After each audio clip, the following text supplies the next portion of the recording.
Hi everyone, good evening. Welcome to the मूल मंत्रा success. William Shakespeare के works को करना हमने स्टार्ट कर दिया है एंड एज आई प्रॉमिस्ड कि मैं आपको पूरा यूपीटीजीटी का सिलेबस फ्री ऑफ कॉस्ट यहाँ पर इस प्लेटफॉर्म पर कंप्लीट करवाने वाली हूँ बिफोर योर एग्जाम्स.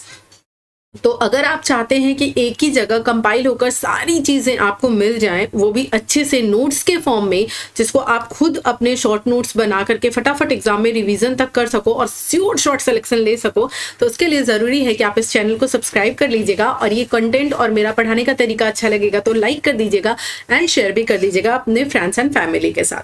तो चलिए बिना डिले किए हुए फटाफट से स्टार्ट कर लेते हैं. हमने वीनस एंड एडेनिस कवर कर लिया है इनका, विलियम शेक्सपियर का. अगर आपने नहीं देखा है तो जरूर देख लीजिएगा, बहुत इंपॉर्टेंट है, वहां से क्वेश्चंस जरूर आते हैं. आज हम पढ़ने वाले हैं इनका सेकंड वर्क, जिसका की नाम है अ लवर्स कंप्लेंट. क्या नाम है? अ लवर्स कंप्लेंट. अब देखिए, जैसा कि ये नाम ही अपने आप में सजेस्ट कर रहा है कि ये एक लवर की क्या है, कंप्लेन है, एक शिकायत है लवर की, लवर्स कंप्लेंट.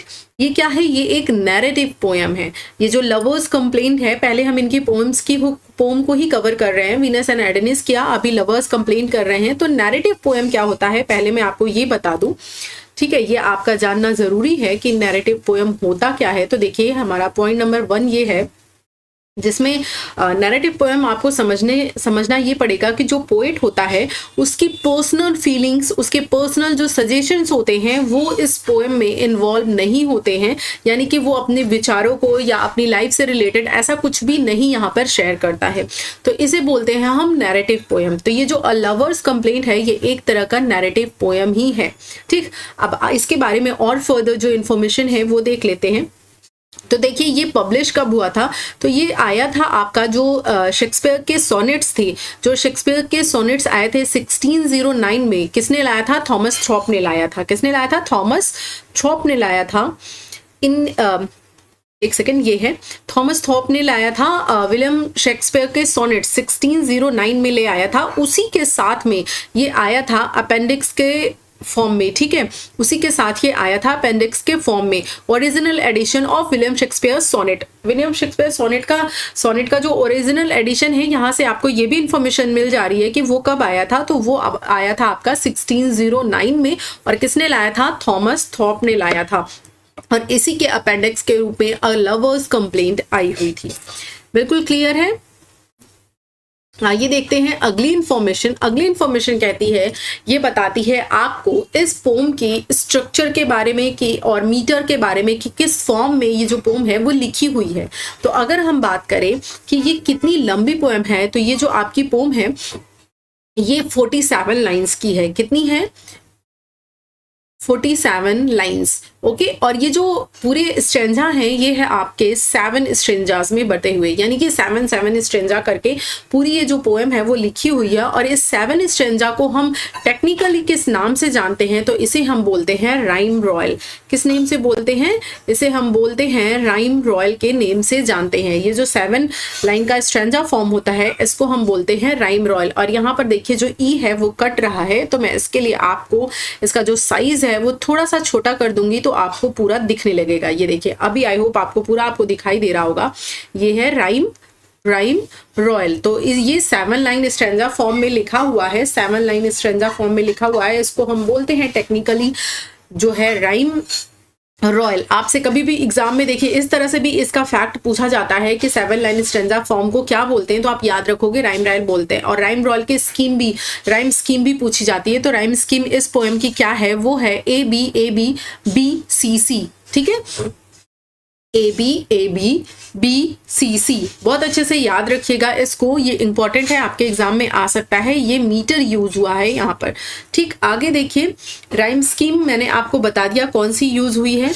ठीक, कौन सा फॉर्म यूज हुआ है ये आपने समझ लिया. उसके बाद ये चीज यहाँ पर देखिए एक एक्स्ट्रा इन्फॉर्मेशन दी हुई है. जब हम इसको पढ़ेंगे तो आपको पता चलेगा कि द रेप ऑफ लुक्रीज जो है इसमें भी सेम राइम रॉयल और सेम राइम स्कीम यूज हुई है, यानी कि इसमें भी जो है वो 7 लाइन स्टैंजा फॉर्म है, किसमें, द रेप ऑफ लुक्रीज में, और जो अभी आप पढ़ रहे हो अ लवर्स कंप्लेंट, दोनों में ही राइम रॉयल का यूज हुआ है। साथ ही साथ दोनों की जो राइम स्कीम है वो है ए बी बी सी सी, दोनों की ही राइम स्कीम है। तो आपको यहाँ से दो इंफॉर्मेशन मिल जा रही है, एक तो द रेप ऑफ लुक्रीज की, दूसरा अभी आप जो पढ़ रहे हो अ लवर्स कंप्लेंट की। तो ये दो बातें दोनों के लिए सेम है, इसीलिए मैंने यहाँ पर पॉइंट आउट कर दिया है ताकि आपके दिमाग में क्लिक करे जब भी आप दोनों पोएम को पढ़ो तो।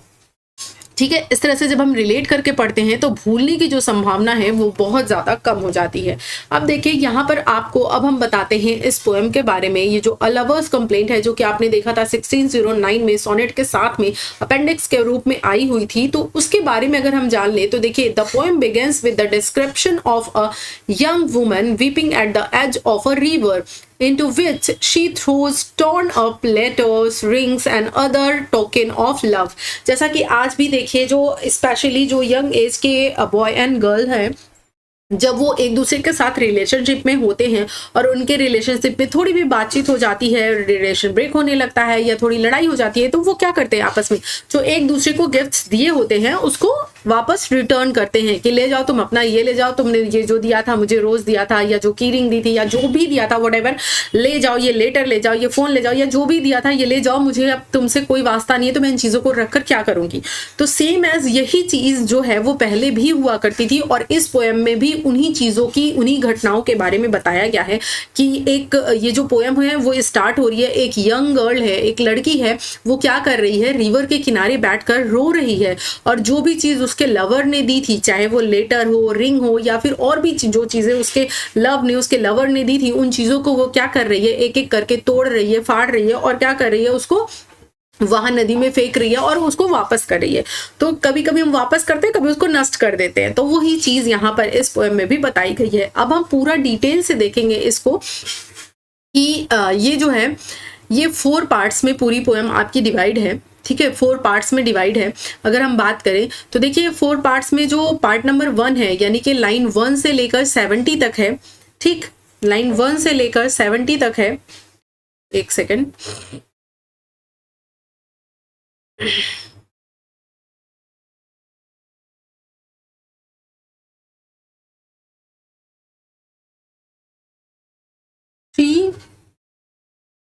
एक सेकंड, फर्स्ट पार्ट जो है वो आपका लाइन 1 से लेकर 70 तक है, और हम जानेंगे कि लाइन 1 से लेकर 70 तक क्या चीजें दी गई हैं। ठीक, 47 लाइन स्ट्रेंजा जो इसमें दिए हुए हैं। ठीक, इतनी लाइंस नहीं, इतने स्ट्रेंजास दिए हुए हैं। कितने, 47 स्ट्रेंजास, और वो टोटल कितने, 7 लाइंस के हैं। इन चीजों को ध्यान रखिएगा। आपसे लाइन नहीं पूछेगा एग्जाम में कभी भी कि इस पोएम में कितनी लाइंस दी हुई हैं, ऐसा नहीं क्वेश्चन आता। हाँ, आपसे फॉर्म जरूर पूछेगा कि किस में लिखा गया है, तो आप बताओगे राइम रॉल में लिखा गया है और उसकी राइम स्कीम बताओगे। ठीक है, तो देखिए ये जो आपका फर्स्ट पार्ट है, जैसे कि मैंने बताया, इसमें क्या करता है, आपका जो नैरेटिव है, नैरेटर है यानी कि जो पोइट है, वो क्या करता है, वो डिस्क्राइब करता है कि वहां की सीनरी कैसा है, वहां का सीन क्या है, उस रिवर के आसपास क्या क्या चीजें हैं उसको डिस्क्राइब करता है। पहले जो भूमिका बनती है पोएम की वो इसी तक बनती है 70 लाइनों में, मतलब वो इन्हीं चीजों के बारे में, आसपास की सराउंडिंग्स के बारे में क्या करता है, डिस्क्राइब करता है।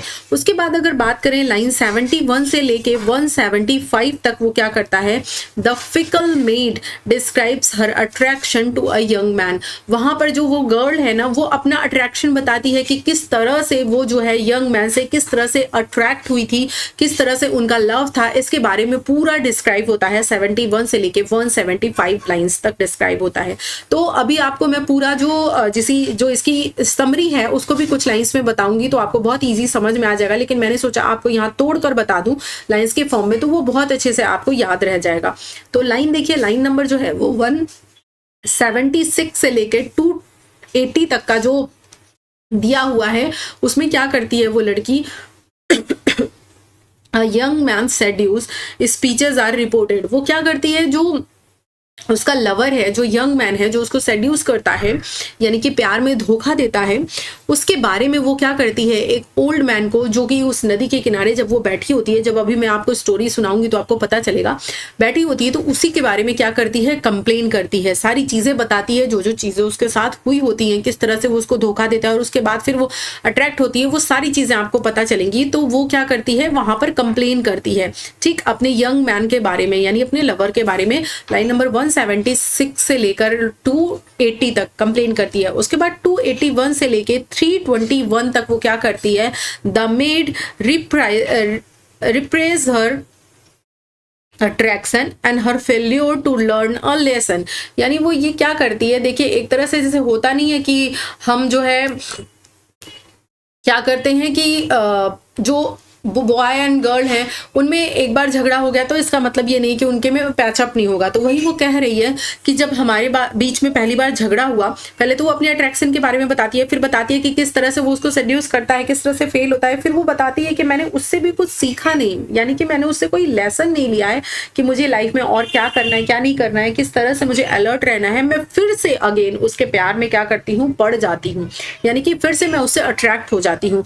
जो पहली बार घटनाएं घटी थी, जिस तरह से उसने मुझे सेड्यूस किया था, मुझे हर्ट हुआ था, उन चीजों से मैंने क्या नहीं किया है, सीखा नहीं है। ठीक है, आगे देखिए, आगे है, an old man nearby approaches the woman and asks the reason of her sorrow. क्या होता है, जैसे कि मैंने आपको बताया, वो रिवर है, रिवर के पास एक जो लड़की है वो बैठी हुई है और रो रही है। तो ये क्या करता है, एक ओल्ड मैन जो है वो पास से जो है वो गुजर रहा होता है, तो वो उससे पूछता है, बेटी क्या रीजन है, तुम क्यों रो रही हो। तो वो क्या है, अपने दुख का कारण बताएगी। ठीक है, वो बताती है आगे, she reports by telling him of a former lover. वो अपने लवर के बारे में बताती है कि जो उसको क्या करता है, जो उसको सेड्यूस करता है, ठीक है, और किस तरह से उसको उसकी लाइफ में उसकी वजह से दुख आता है। वो पूरा डिटेल में क्या करती है, अपनी लव लाइफ के बारे में, अब जो भी उसको धोखा मिला है उसके बारे में पूरा डिटेल से उस ओल्ड मैन को क्या करती है, बताती है। यही चीज देखिए आगे दिया हुआ है कि she recounts in detail the speech her lover gave to her which seduces us.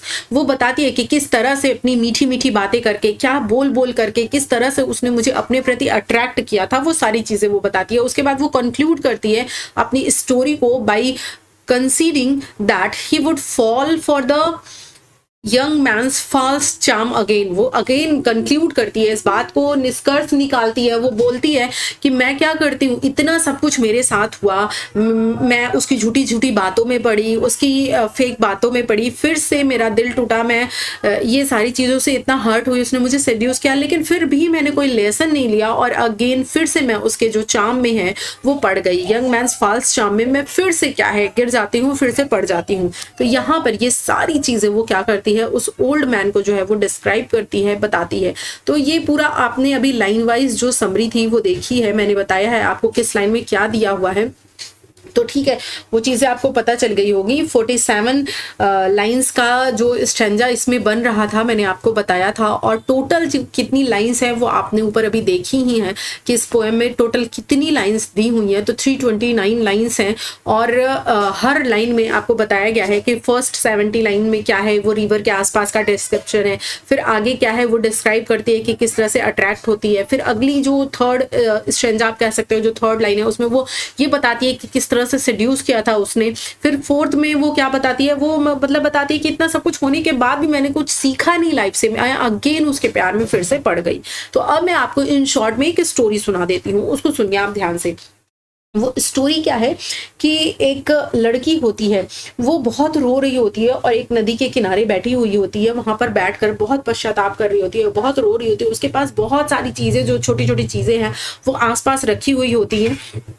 वो क्या करती है, एक एक करके रोती जाती है और उन चीज़ों को, जैसे लेटर है तो उनको फाड़ कर फेंक रही है, और इस तरह से करके चीज़ों को जो है वो फेंक रही है और रो रही है। तो उधरी से तभी क्या होता है, एक ओल्ड मैन जो है वो गुजर रहा होता है और उस रोती हुई लड़की को देखता है, तो वो उसके पास जाता है और पूछता है कि क्या रीज़न है, तुम क्यों यहाँ बैठकर अकेले रो रही हो, आखिर तुम्हारे दुख का कारण क्या है। तो वो बताना स्टार्ट करती है। वो कहती है कि मेरी लाइफ में एक बॉय आया था, वो इस तरह से था और उसने अपनी मीठी मीठी बातों से मुझे इस तरह से अपने प्रति अट्रैक्ट किया था, और फिर बाद में उसने मुझे क्या किया, उसने मुझे धोखा दिया, उसने मुझे सेड्यूस किया, उसकी सारी बातें गलत निकली और मुझे आज इस तरह से उसने मुझे दुख दिया है। और इस तरह से वो सारी चीजें, जो जितनी कंप्लेन है उसके मन में, जितनी भी भड़ास है, वो सब कुछ क्या करती है, अपने लवर के बारे में उस ओल्ड बॉय को बताती है, ओल्ड मैन को, यानी कि बॉय को नहीं, ओल्ड मैन को बताती है। और उसके बाद अगेन वो ये भी कहती है कि मैं लास्ट में आपसे ये भी कहना चाहती हूँ कि इतना सब कुछ होने के बाद भी मैंने अपनी लाइफ से, अपनी इस घटना से कोई लेसन नहीं लिया है।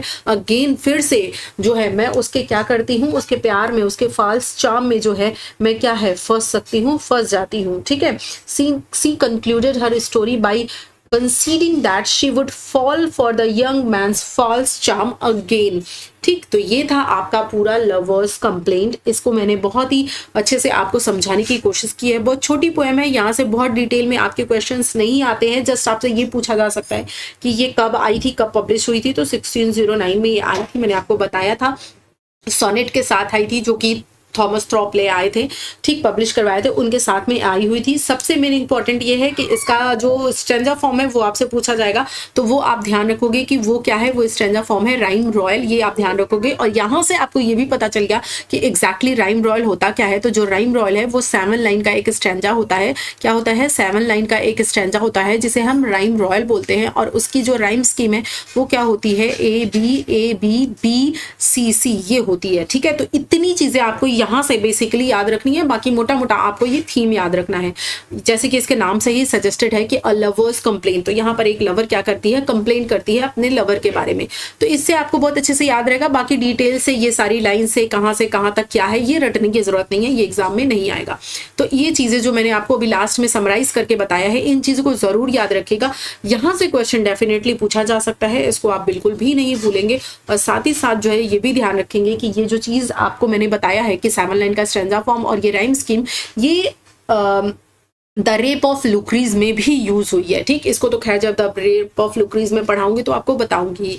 तो चलिए यहाँ पर हम करते हैं अपने इस वीडियो को एंड। इसी तरह से छोटे छोटे से वीडियोस बनाकर मैं आपको पूरा कोर्स कवर कराने वाली हूँ। अगर आपको फिर भी कोई कंफ्यूजन है, कहीं पे कोई बात नहीं समझ में आई है, हालांकि मैंने बहुत डिटेल से लाइन वाइज समझाने की कोशिश की है, तो अगर फिर भी अगर आपको कहीं कोई कंफ्यूजन है तो बिना हिचकिचाहट के आप नीचे कॉमेंट बॉक्स में मुझसे कॉमेंट करके अपने क्वेश्चन को पूछ सकते हैं। मैं जरूर उसका डेफिनेटली आंसर करूंगी। और साथ ही साथ हमारे साथ जुड़ने की कोशिश जरूर करिए, क्योंकि जब आप इस परिवार का हिस्सा बनेंगे तभी आपको मैं इसका बेहतरीन बेनिफिट दे पाऊंगी। अदरवाइज कभी आपको इसका नोटिफिकेशन मिलेगा, कभी नहीं मिलेगा। इसलिए बेल आइकन को हिट कर लीजिएगा ताकि हर वीडियो की नोटिफिकेशन आपके पास जाए। एग्जाम आपका बहुत ही करीब है, बहुत पास है, और ऐसे में एक ही जगह पे कंसाइज वे में सब कुछ मिल जाए, इसके लिए हमें जस्ट एक बेल आइकन और सब्सक्राइब बटन ही तो हिट करना है। Thank you so much like करने के लिए, वीडियो को लास्ट तक देखने के लिए आपका दिल से शुक्रिया। Bye bye and take care.